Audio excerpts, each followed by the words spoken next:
Hi, Chris. Thank you for joining me on the podcast. How are you doing? I am doing so great, Ethan. Thank you.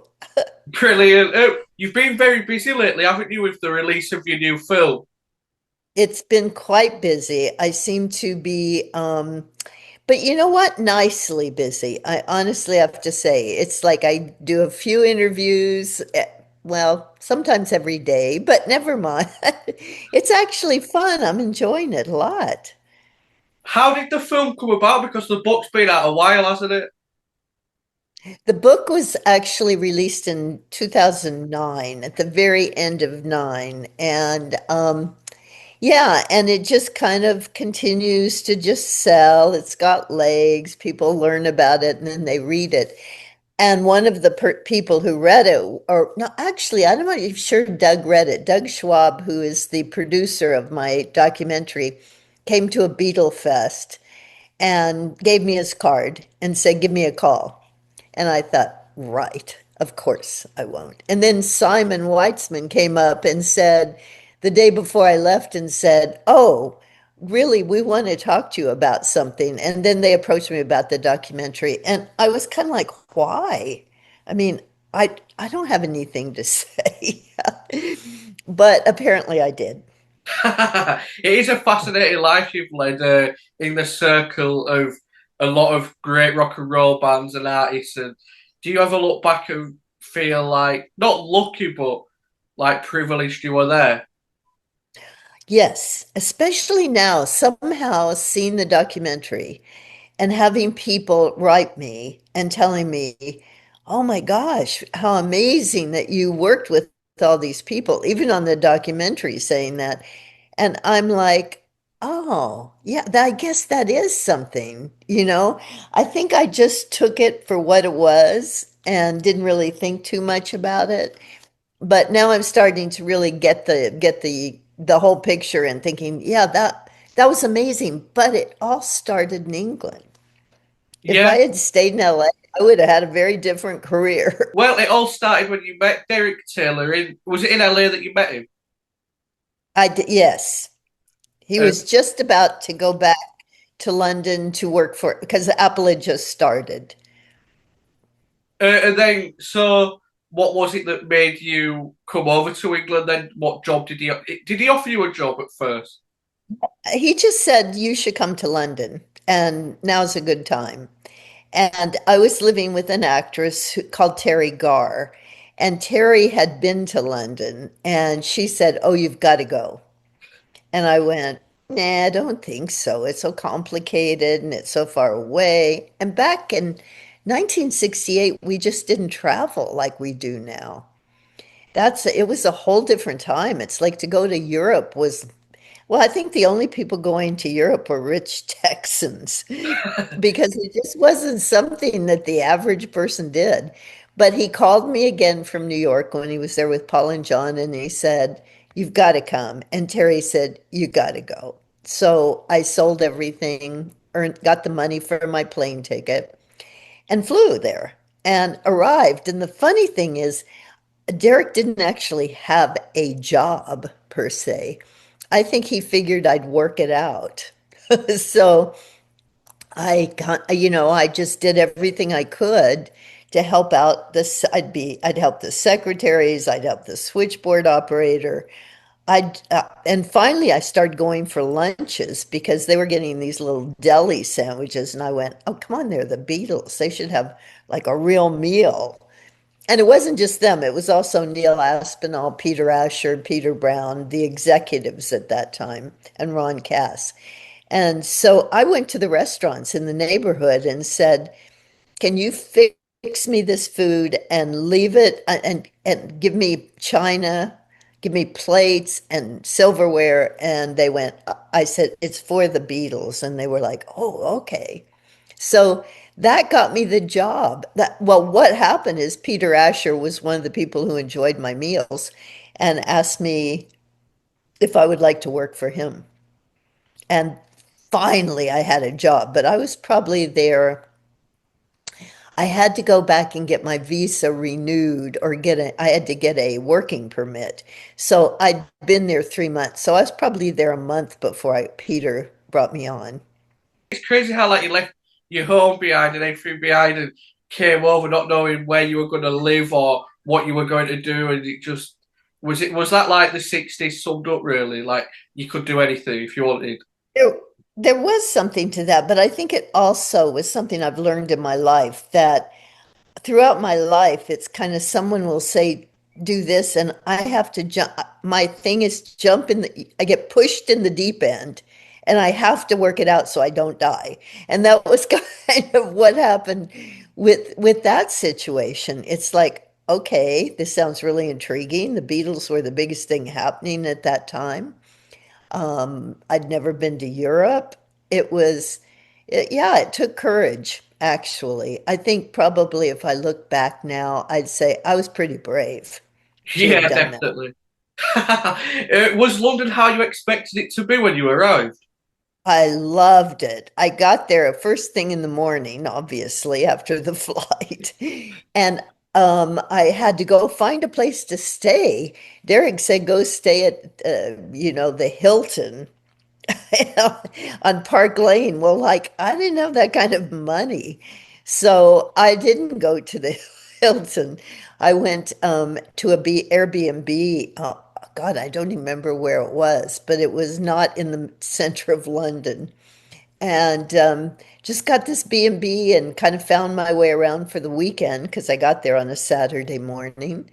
And and I met someone on the plane, and he and I he was doing his thing, I was doing mine. So we went to see the park and we did all kinds of things. Went to see Buckingham Palace. We did the tourist bit for 2 days.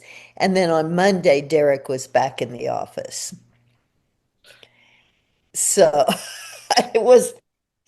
I mean, honestly, I think and the more I think about it, I think, God, I was really brave to do that. I didn't even have a place to stay.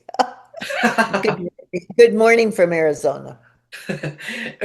So you mentioned you did the little jobs at Apple, and then it gradually you started working for Peter Asher. So what was life like working at Apple, doing these little jobs, and then the job with Peter? Oh gosh, it was wonderful. Peter was head of A&R, which meant finding the artist. And booking, Peter had found a studio called Trident Studios, and he loved working there. And he was starting to do recording with James. So I ended up doing all the booking for Apple at Trident. And at that point, it didn't include the Beatles because they were going to Abbey Road. But eventually that they came over to Trident as well. So what was your first meeting like with the Beatles at Apple then? Because you met them all there, didn't you?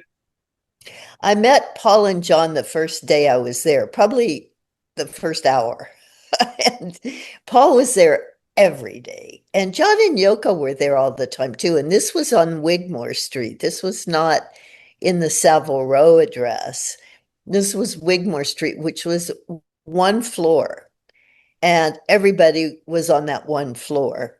And that was my favorite place because it was so small and everybody knew each other, and it was just much more intimate. And after I came back from Ireland to get my work permit, um, they were moving to Savile Row at that point. Bit by bit, we would move over there. And when Peter and I did, I mean, Savile Row was beautiful, but it was so much bigger. So there were like 5 floors. We were on the Peter chose the top floor, the furthest away from all the action. And that was not my style. I wanted to be where the action was. So, but each floor had its own kind of group of offices.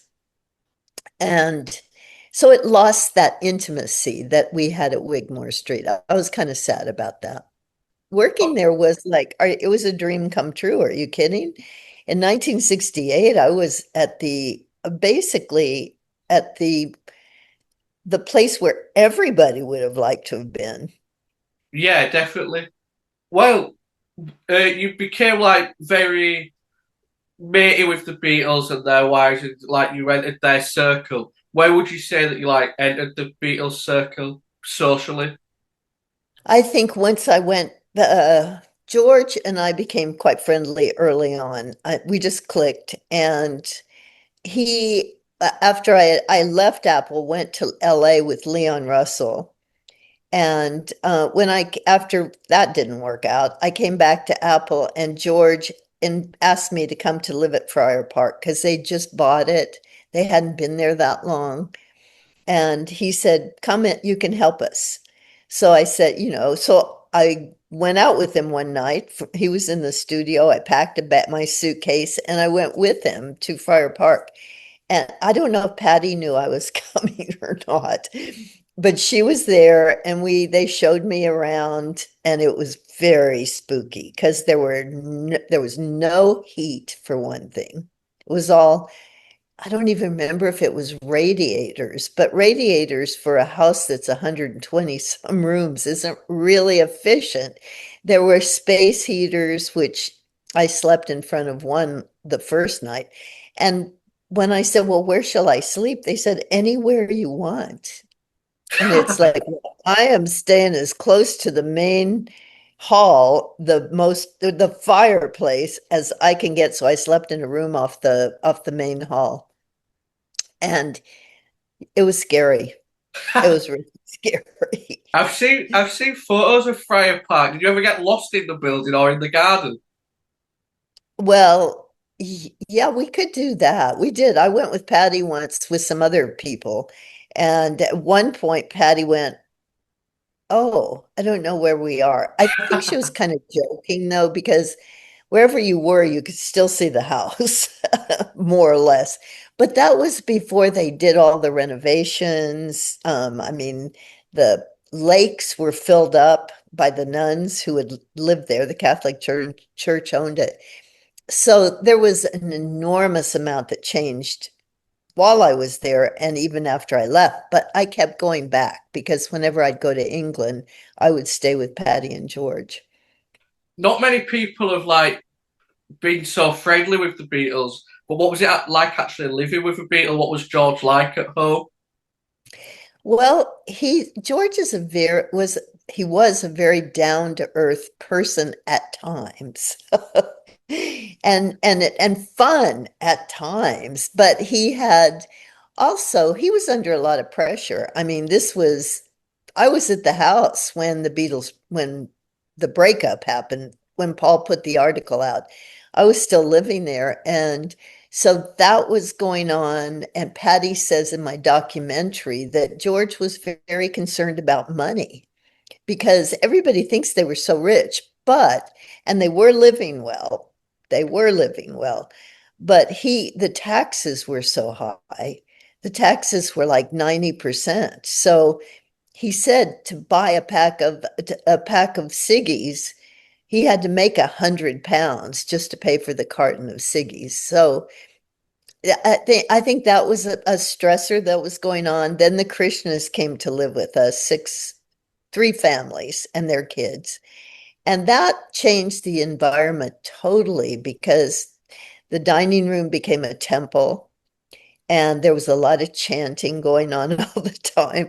And George got very into his spiritual stuff. So during that period of time, he was calmer and a little bit more, a little easier to be around. But he could be sometimes, I mean, he determined the mood of the house. Let me put it that way. Yeah. You mentioned then you were there at the house the day the Beatles split. What was that day like?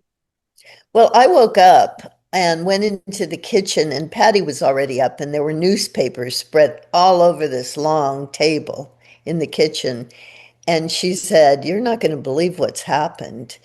And I walked over and I saw one of the newspaper articles and I went, "Oh my God." I mean, it was totally unexpected as far as I know.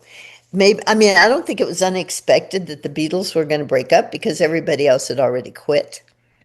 Paul was the last to quit, but he was also the one who I think had the biggest emotional investment in Apple and the Beatles. So it made sense. But anyway, I said, "Where's George?" And she said, "He's in the garden." garden because that was when he really got into gardening. And he eventually, John came over. And it was the only time I ever saw John, at that stage, the only time I ever saw John without Yoko. And John came over and they just walked in the garden and talked.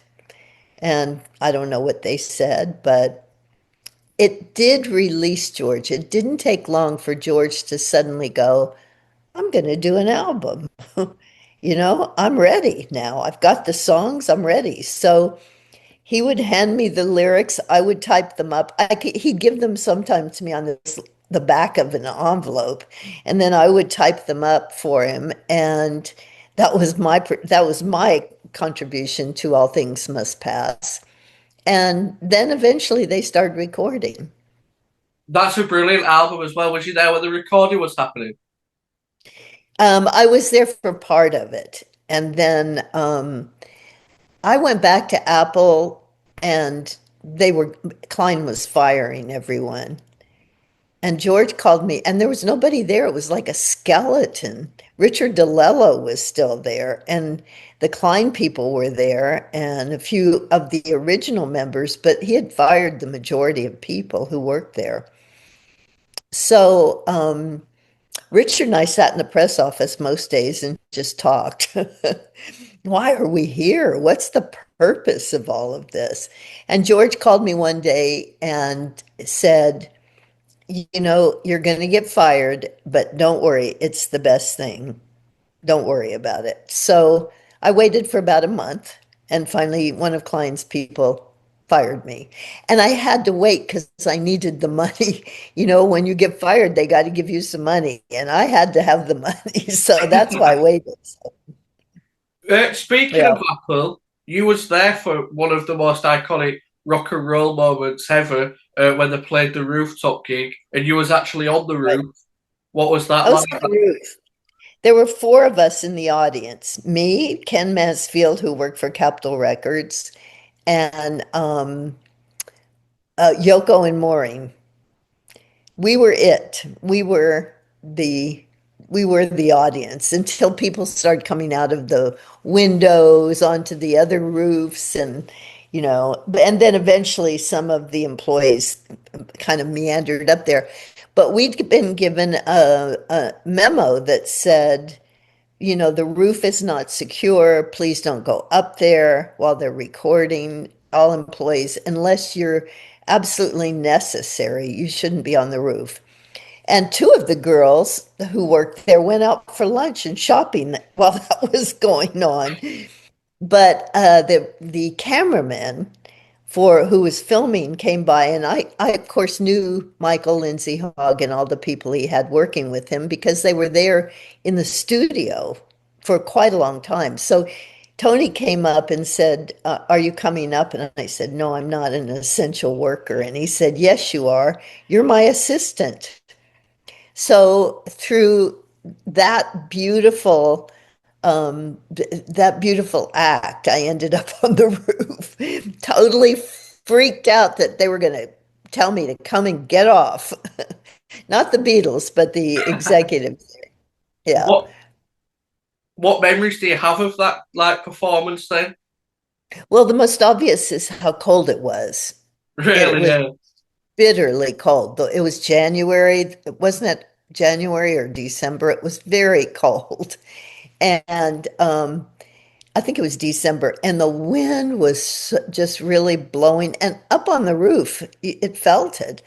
So there was that was the first thing. But the other thing, as I look back too, I think, I'd seen them play at Dodger Stadium on their last American tour, and I was way up there. They were like these little tiny stick figures.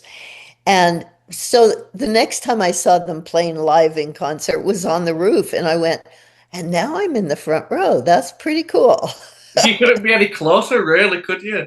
No, I couldn't have been any closer. It was a pretty small area up there. What was it like watching the crowds gather below? I was looking forward to seeing how people would react to hearing the Beatles music. And it took a little bit, people, because they couldn't see them. but they could hear it and they'd look up and look and so you've got all these people who are really digging it and thinking, wow, what's going on? And then you've got the bowler hats, the guys with the top, the men, the gentlemen with the top hats who are kind of walking along going, ignore, ignore. So Crazy.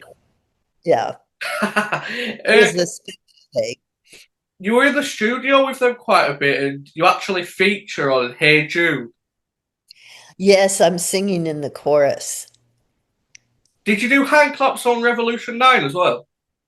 It was actually, I have discovered in the past probably months that it was Revolution 1. Oh, really? Someone said, oh, that must have been Revolution 9. I did hand clapping. That was the very first time I was in the studio. And I wouldn't have been there if it hadn't been for John Lennon's friend, Pete Shotton, who had been in his, what was the name of that band? I keep forgetting. He played Quarrymen. Wash. Yeah, the Quarrymen. He played Washboard.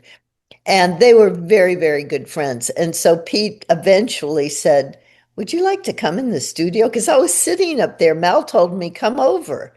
And then I got in reception, and that was the end of it. That was as far as I was going to get. Little did I know.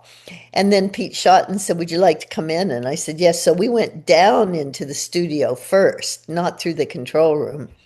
And within a very short time, John and Yoko came down the steps and said, hey, you guys, we need clappers. We need someone to clap.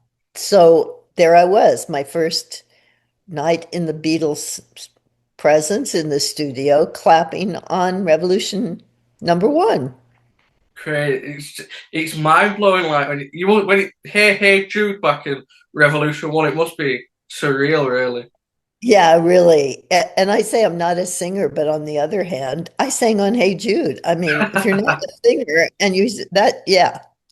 It's not a bad song to be singing on, is it? Not a bad song. What were the band like in the studio? Were they any different to when they were like in the outside world?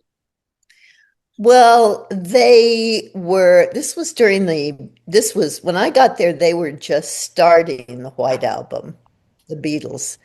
And so I got there, came in pretty early on. And when I first started going there, they were all in the studio and they were working together. But as the time, eventually it got to where one of them would be, like George would be in the studio putting vocals on something, and other times Paul would be there. Sometimes a couple of them would be there.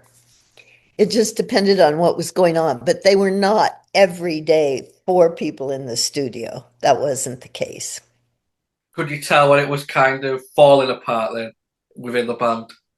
They were already, I mean, just my own theory is that because I got there after Brian had passed and they had come back from the Maharishi, and it was like there they were kind of um, afloat in a way because Brian had kept them so secluded and isolated. I mean, their little group was little, and that was the way Brian wanted it. So suddenly the doors were open, and I think it was very confusing at first about what they could do, what they should do. Paul obviously would take the lead on some of that, like the Magical Mystery Tour and Apple.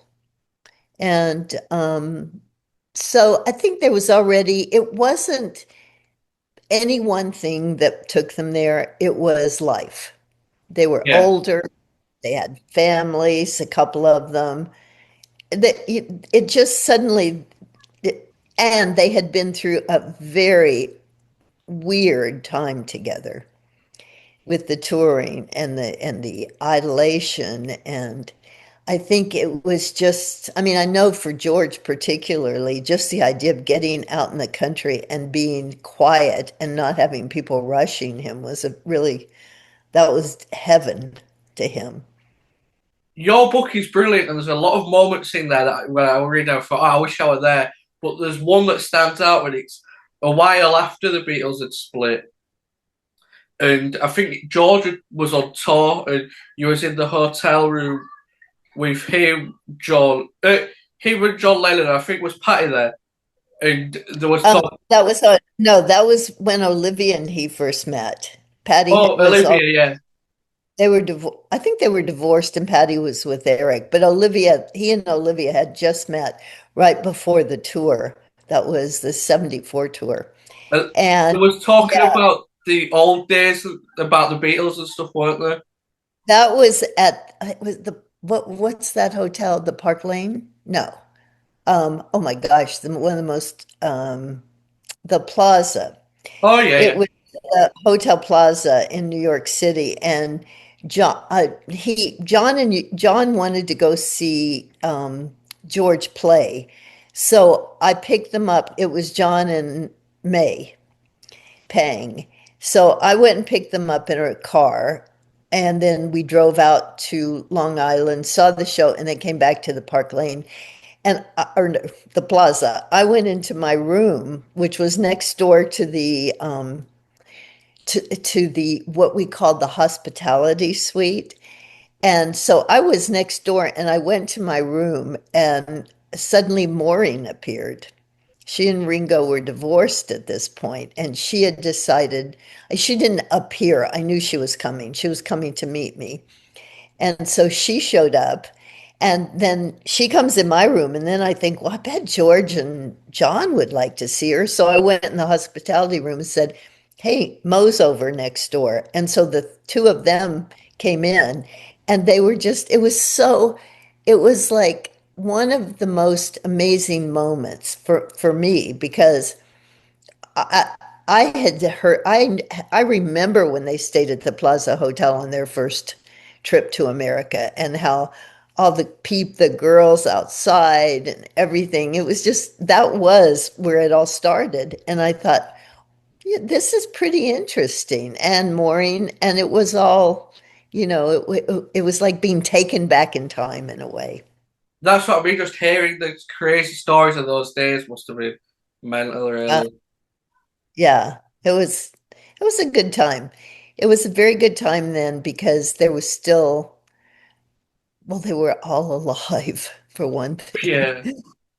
I've got Yeah. to ask as well, what was it like when George Harrison wrote Miss O'Dell? Yes, he played it for me. I went to his house one night. He had asked me, he was in LA working on his something. He had some business with Capital. And he called me a few times and said, I'm in town. Why don't you come out? He was on his own. And I said, okay. But I was kind of lost at that point in my own little drug addiction, you might say. And so I go, okay. But the idea of driving from like Laurel Canyon to the beach seemed like such a feat. And so eventually, I don't know how long it was, he called me and said, are you avoiding me? And I thought, what is wrong with me? I got to get out there. Now, one of the other reasons I didn't want to go out is because George had this group of people that would kind of, when he would come to LA, they would hang on to him. And I just really didn't want to be involved in that scene. I just thought it's going to be a lot of people and it's these guys that are boring. So I did drive out and we had dinner. And then he said, oh, I've got something for you. And he disappeared into the bedroom, got his guitar, and he came out and he said, I'm going to make you famous. That's how he knew his power. I think back now to those words and I think, wow, he really knew his power. And so he played it for me and I was just flabbergasted. I didn't know what to say. I was like, wow. Yeah. I think I don't know what I don't, for some reason because it called me Miss Odell, I said, oh, I feel like a switchboard operator. Go figure. But when I got home, I called up my girlfriend, Eileen, who worked for Leon Russell, and said, you are not going to believe this. I did not miss, I mean, Leon had written two songs for me. Do you know who Leon is? He was Yeah, yeah. a key. Leon wrote two songs for me, one called Pisces Apple Lady and then another Hummingbird. So I had had the honor of being gifted with this beautiful art, basically, something no one can take away. And so George was a little late, but when he wrote that song, it was a Beatle. So it meant something. I mean, not that Leon didn't, that meant a lot to me, but yeah, it was pretty special. In your documentary, you asked Patty Boyd what it's like when somebody writes a song about you. What was it like for you? It was an honor. It was a gift. It was like they say they call women who have had songs written about them by artists muses. And I think what that means is we inspired something in these songwriters that created this beautiful piece of music for everybody to enjoy. So we were like inspirations for the idea of a song. And I think that's what it means. It's like, wow, okay, that's cool that I was part of that piece of creativity. You were also mentioned in Joni Mitchell's Coyote as well, wasn't you? I was on the Bob Dylan Rolling Thunder tour, and Joni came on, and we both liked the same man, Sam Shepard. And he was married, but and he was, he was a coyote basically. And so there we were in this kind of triangular situation. And I went, nope, I'm not playing this game. I'm working here. I'm getting paid to keep everything together. So I bowed out quite quick, easily and quickly. And Joni really said that she respected that I had taken that stand. In the meantime, though, she had written the song Coyote, and she talks about the woman at home, the woman down the hall, and her. And I was the woman down the hall at the hotel. That was at the hotel, down the hall at the hotel. You did live with Eric Clapton and the Dominoes, though, didn't you? Yes. Eric asked me if I would find a flat for what would be the Dominoes. And so I found this flat in Kensington, no, South Kensington. And I think three of them lived there all the time. Jim Gordon, uh, and I'm thinking, where am I going with this? I can't even remember. Bobby Whitlock. I don't know if Bobby was there all the time, but Jim Gordon, Jim Horn, and Carl Radel stayed there mostly, and Eric was over a lot. So they didn't know what to do. So I said, well, okay, I'll stay here too, and I'll take care of the house for you. And so I was kind of like, I wouldn't say the housekeeper, but I was there.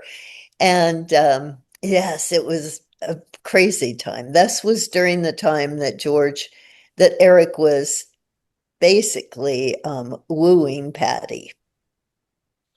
Did you have any like idea that was happening at the time? I found it out. Actually, Patty and I were going to go to Paris together to see the Stones. Mick had called me and asked me if I wanted to come over and see them. And he said, bring Patty with you because he had a crush on Patty. I mean, who didn't at that point? Everybody had a crush on Patty. So so I said to her, let's go. So we flew over and then she disappeared. And the next thing I know, she shows up at the party that they're having after the show at the George Cinq Hotel. She shows up with Eric, and I'm like, oh, okay, that's weird. So I think that's when I first kind of got onto it. But then you know, she is one of my very dearest friends, so I was by her side through it. You mentioned Jim Gordon. I, I'm sorry. Oh no, sorry. What would you say? Sorry. Oh, I was going to say, but I was pro George. Yeah, you mentioned Jim Gordon there as well. It obviously didn't end well for him, but what was he like? Jim was a very sensitive, a little, just very sensitive, very kind, big guy. and, like a gentle giant to a degree until he found drugs. And I know now, as we all know, that he was schizophrenic. And so once he started doing the drugs, then the disease got stronger and he started getting stranger and stranger. And as I don't know if everybody knows this, but he ended up killing his mother, hacking her with I don't know exactly what it was, but he ended up killing his mother and spent the rest of his life in prison. Did you, when you read that, did it send shivers down your spine really? Because he kind of went for you, did he? Well, we didn't recognize mental health. I became a mental health therapist after I quit rock and roll because he chased me around the house in London with a knife. I don't know what happened, but he suddenly got angry and started chasing me around. And if it hadn't been for Eric's manager, Robert Stigwood, I don't know what would have happened. Robert came into the house and yelled out, and so that calmed Jim down because I've no idea what would have happened. Did it? I don't want to know. Well, no, gee. Wasn't that the same with Phil Spector as well? Didn't he do something? Yeah, he put a gun to my head. But he did it in a very, very busy restaurant on Sunset Boulevard. And and everybody knew he had guns. That was part of the deal. We all knew it. And I just said, Phil, what is that? And he said, well, it's a gun. And I'm like, well, take it away. It's cold. But I mean, I knew that I had to not show fear with him. And I knew that he probably wouldn't do it in a restaurant with tons of people around. So I felt a little safer. But I loved Phil. He was a friend, but he was also schizophrenic, paranoid schizophrenic. There is a lot of Those, like yeah. troubled musicians, isn't there? Like, did you come across that I often? did what? Did you come across people like that often that had like the troubled genius side to them? I think that there were people, definitely musicians, who did have mental health problems. And of course the drugs, I now don't know this as a therapist, but the drugs were they were a way of dealing with some of their crazy thoughts. So it made it worse in times, and also it could be better at times. But yeah, I think that there were other musicians who definitely could have been diagnosed back then. After working with the Beatles, you went on tour with the Rolling Stones. Well, you worked with them before they went on tour, didn't you? Looking for a house.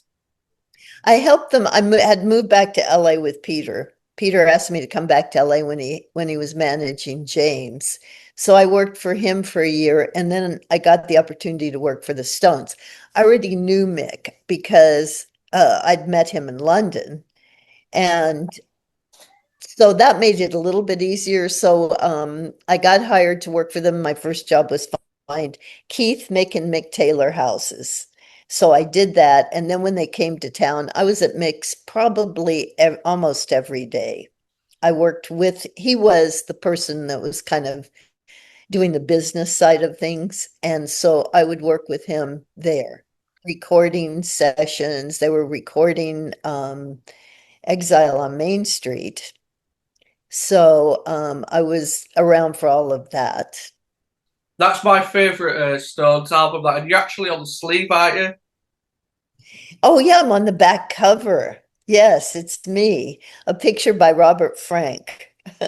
Robert designed the whole album cover and threw that little picture he took of me in there. So then I became the mystery woman for that, the mystery woman on the back of the Stones album. And then with the Miss Odell, I was a mystery because no one knew if I was real or not. I saw a clip earlier today, actually, of the Stones recording "Sympathy for the Devil" like backing vocals, and there's a blonde woman in that. Is that you or somebody else? No, I didn't sing on theirs at all. No, is it? Yeah, all They right. didn't ask me. I don't know why. Shame on them. I should have. What was the like in the studio though, recording that album? They started really late and worked basically till early morning. Um, so I would be at the studio most of the time because Mick would need things, or the others might need things. But they were so different than the Beatles. I mean, they were kind of like raggedy. Their recording was just kind of much more spontaneous and slow. It took a long time for them to do anything. So, yeah, it was just a different experience. Excuse me, it was a totally different experience working with the Stones and the Beatles. Is it as crazy being on tour with the Stones then we're led to believe? It was the same thing as working for them, only with a lot more people. It was just a circus. And we traveled in our own plane, which helped. Because I did Crosby, Stills, Nash and Young later on commercial flights. That was really a hard job. So we had our own plane, and I wasn't actually meant to be there. I was their personal assistant. I had no job on the tour. But once they got out there, Mick called me and said, pick up some costumes at the airport that were sent and bring them to Chicago. So I went, okay. So I brought them and then I just stayed. So I was basically working only for Mick, Keith, and Bill Wyman. I would help out. Didn't you stay in the Playboy mansions with them and Stevie Wonder? Yeah, we went to yeah in Chicago that night. I mean, I get to Chicago, and then that night we're at the Playboy Mansion, and Hugh was there, and Hugh Hefner and Stevie Wonder came over. I think they were staying there too because they all started playing music. His band started playing music that night. It was mad. It was like it was crazy, but it was fun. You mentioned the Crosby, Stills, and Nash and Young tour. Uh-huh. Was that the your worst tour? Do you think, like most It hectic? was Well, it was very difficult for two reasons. Number one, I was doing it for the Bill Graham organization. I was only dealing with the band. I didn't deal with the shows or anything. And there were a couple of us who worked together, but it was the first time I mean, the other tour, all I had to do was worry about Keith and Mick mostly. This was working for four bands like, at the same time because each of them had their own people. I mean, they didn't have their own bands, but they had their own people and their own needs, and it was so to be that was being thrown in at the deep end. And I think it was like we were in maybe Vancouver. I can't remember exactly, but we were somewhere and I went, "Oh my God, this is really hard and I am tired." But your adrenaline starts taking over because basically I didn't sleep very much. I had to be up for the show, come back, sometimes take care of them if we carried supplies with us. So they'd come in and say, I need toothpaste. And we had a trunk that had everything they could possibly want. Um, and then I'd have to get up in the morning and start preparing for the next move. So if we didn't have to move the next day, I was fine. But if we had a plane flight to get to the next city, then I was already on the phone doing hotel stuff and everything. It was a lot of work.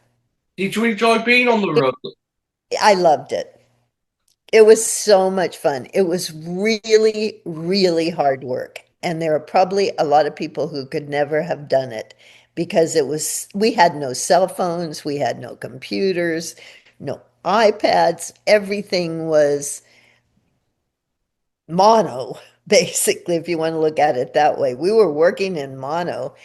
And so it was hard. It was most people I don't think could have handled it. It was very stressful.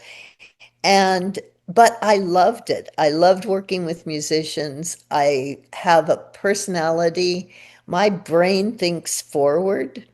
So I found out that I would know what they needed before they even knew what they needed. I could feel it coming on, knowing their behavior and everything. So I was the only woman a lot of the times. And then there were girlfriends and wives that would come out, but mostly I was the only female on the actual working tour.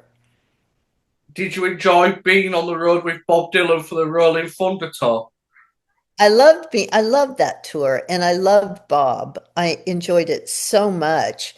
The only problem is I had been for a month with Earth, Wind and Fire and Santana on a tour of Europe. And so I was pretty exhausted when I got a call from Barry Imhoff, who I was with Bill Graham in Paris, and I got a call asking me if I would come to New York right as soon as the tour ended. And so I went on that tour being pretty tired.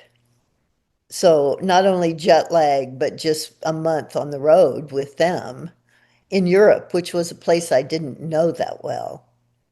So, yeah, but I loved working that tour. I loved that was that was just a lot of fun and a lot of great musicians came on that tour.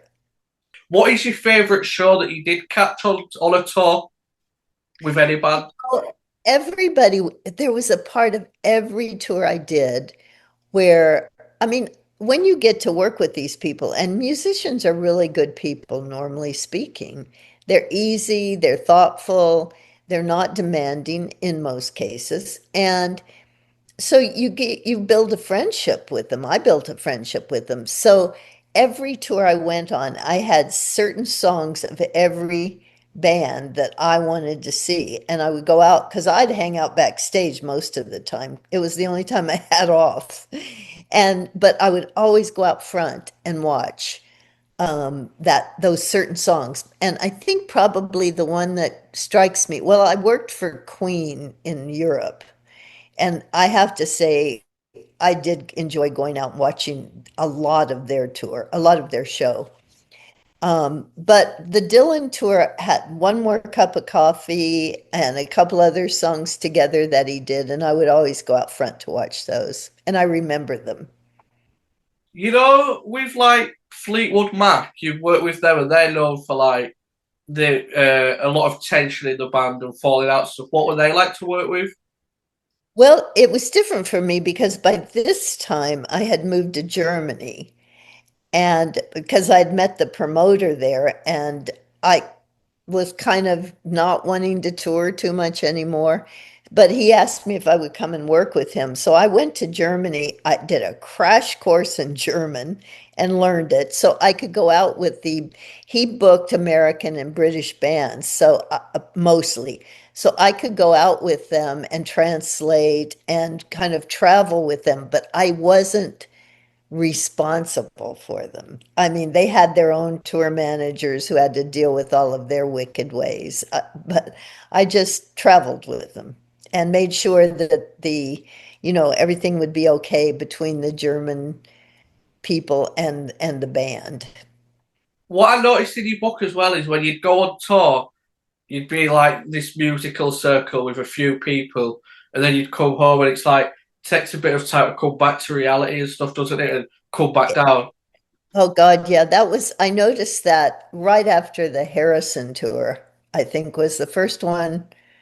Or maybe, I don't know, but I remember coming home and like I'd see people on the street and think they were one of the people I had just been on tour with because your world gets so small and your little I mean, being on the road, intensely being on the road for a month with just this small group of people becomes your whole world. When people show up, I would have friends come to a show and I just couldn't get into a conversation with them because everything is revolving around what I was doing. So it would take me a while to kind of um, just kind of get used to being not on the road. But then I'd go on the road again. So you're constantly up and down. It was totally like that. I would have very little, a couple months off, and I was back on the road. So with a different band. So it was all new. You've worked with all these brilliant bands, had a good career in the music business, but when did it end for you?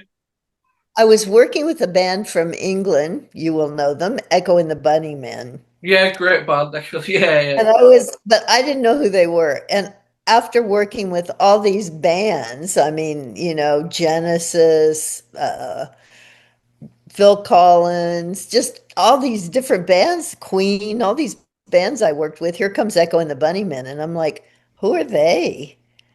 And I think that's what did it. I was in the dressing room, and someone asked me to get a towel, and I'm like, you can go get your own towel. I used a not nice word in the middle of that sentence, but I went, you can go get your own towel. I'm done. And that's when I went, I'm done. I can't do this anymore. I think at that point, I just didn't have the desire to. I'd worked with all the people I loved and that I had liked musically. And now suddenly working with somebody I didn't know anything about them, and they were so young. It was like, you know, okay, done it, did it. So after that, you mentioned you worked in like as a mental health therapist. So what has life been like for you since leaving the music business? Well, I moved back to the state. Oh, I married an Englishman and had a son when I was living in London. And we came back to the US. I met him after I had started doing German tours. And so we got married and then decided to move to the States. So we moved to LA, and then I moved to Tucson. We bought a house in Tucson because this is my hometown. And my parents were here, and I just wanted somebody, I want my son to be around his grandparents. And I thought, well, gosh, I got hired to work at this treatment center. I got into recovery myself for drugs and alcohol.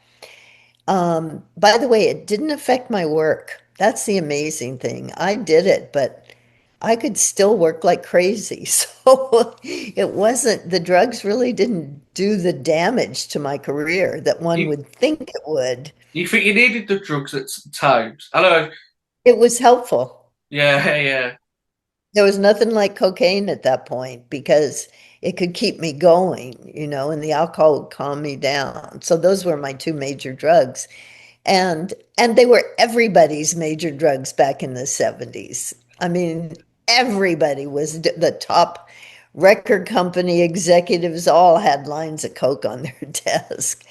So I got sober and went to work for a treatment center, and eventually, and I had done hypnotherapy. I was a hypnotherapist, a licensed hypnotherapist from my time in LA. And so she said, "Oh, you should become a therapist," the psychiatrist said to me.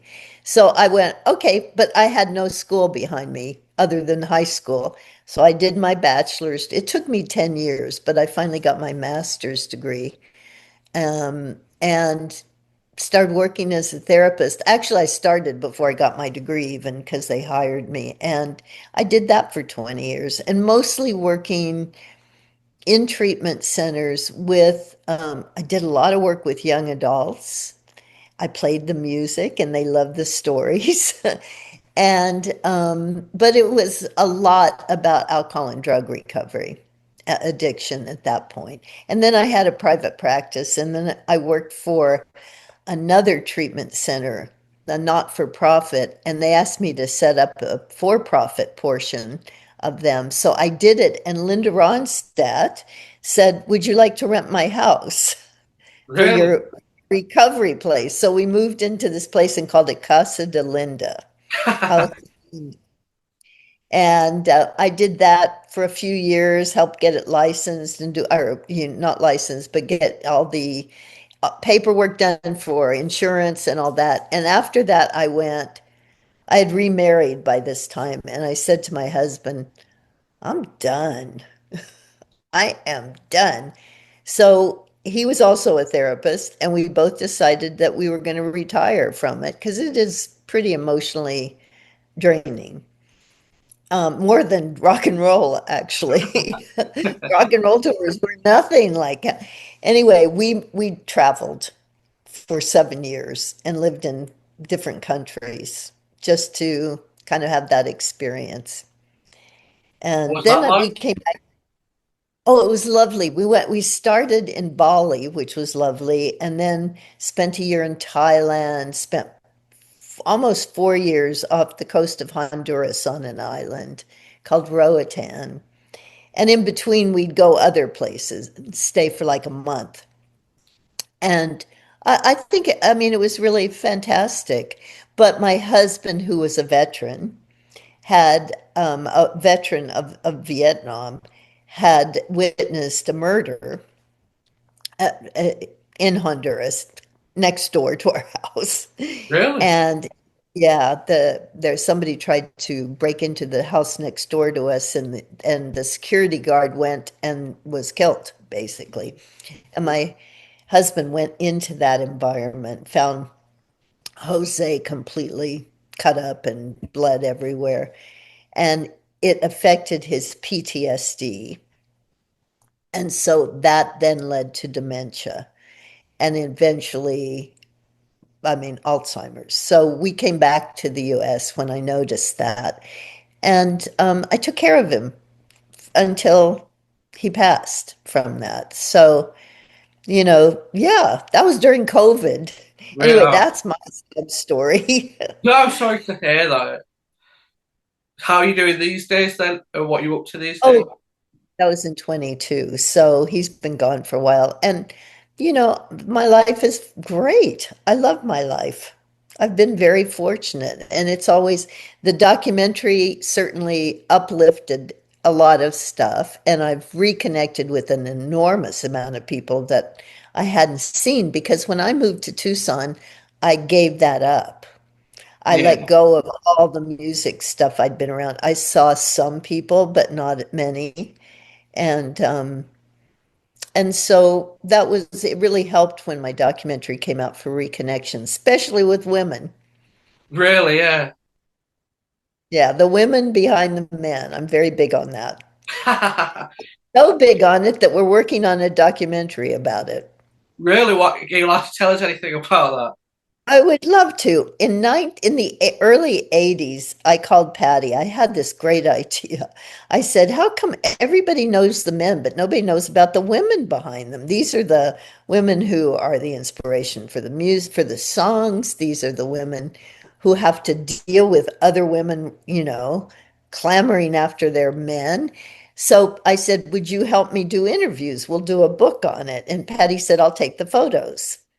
So we interviewed 11 women during the 80s. The first one was probably Shirley Watts that? Oh, and yeah. Angie we did right at the beginning, and then ended up with Linda McCartney in 87. So I've got 11 women on cassette telling long 52 hour, at least 52 hours of Jesus.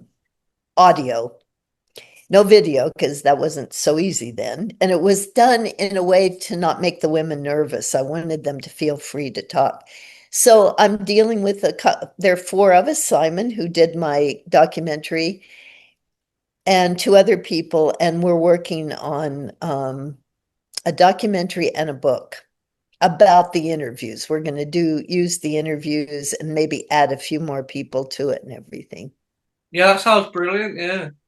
I think it'll be fun. What do you think to the women's side of things? Because I've seen online, like, if you look at, like, if you type in groupie list, you sometimes come up as well, but I wouldn't consider you a groupie, really. Oh, yeah, that was, actually, no one called me that until my book came out. I Really? never, yeah, no one, I was part of I was a friend, and no one actually ever said anything like that, except Eric Clapton when he was mad at me. But he's forgiven. When my book came out, the first time I read it, like the grooviest groupie of all time, me. And that's okay. Call me that. Groupies were an important part of it too. And there were women who said I'm a groupie. Yeah, But yeah. But that's kind of the sad part of all of that is any woman who's working around the bands at that time were considered people looked on it now and say, oh, they were just groupies. We weren't, we were working. Yeah, well, like I don't think there's anything wrong with being a groupie, like, but I feel like groupies chase that. Whereas with you, you did have encounters with like Mick Jagger and Bob Dylan, didn't you, and Ringo? But that's because you're in that circle, really, isn't it? Like, it's bound to Totally. happen. It was, I mean, it's like if you go to work in a place, if you're working in a company and you meet someone at work and you have a relationship with them, it's because that's who you're around all the time. Yeah, exactly. You get to know each other really well. And it was no different with that situation. It was like we were at work and here you go.